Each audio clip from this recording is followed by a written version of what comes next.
ഗുണിക്കണം എന്നാൽ കൂട്ടണം എന്നും കൂട്ടണം എന്നാൽ ഹരിക്കണം എന്നും ഹരിക്കണം എന്നാൽ കുറയ്ക്കണം എന്നും കുറയ്ക്കണം എന്നാൽ ഗുണിക്കണം എന്നും ആയാൽ 8 ഗുണിക്കണം 2 കുറയ്ക്കണം 3 ഹരിക്കണം 10 കൂട്ടണം 5ൻ്റെ വില കാണുക. നമ്മൾ കാണേണ്ടത് ആദ്യം എടുത്ത് എഴുതുക. ഇതിലത്തെ ചിഹ്നങ്ങൾ ഒഴിവാക്കി സംഖ്യകൾ മാത്രം എഴുതുക.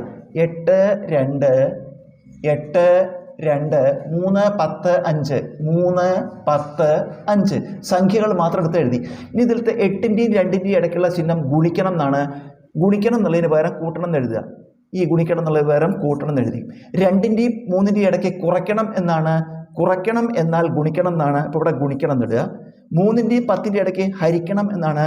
ഹരിക്കണം എന്നാൽ കുറയ്ക്കണം എന്നാണ്. ഇവിടെ കുറയ്ക്കണം എന്ന് എഴുതുക. 10ൻ്റെയും 5ൻ്റെയും ഇടയ്ക്ക് കൂട്ടണം എന്നാണ്. കൂട്ടണം എന്നാൽ ഹരിക്കണം എന്നാണ്. അപ്പോൾ ഇവിടെ ഹരിക്കണം എന്നിടുക. ഇനി നമുക്ക് ഇതിൽ ബോർഡ് മാസ് അനുസരിച്ചിട്ട് ആദ്യം ഹരണമാണ് ചെയ്യേണ്ടത്. ഹരണം ഇവിടെയാണ് അത് ചെയ്യുക. അപ്പോൾ ബാക്കിയൊക്കെ അതേപോലെ എഴുതുക.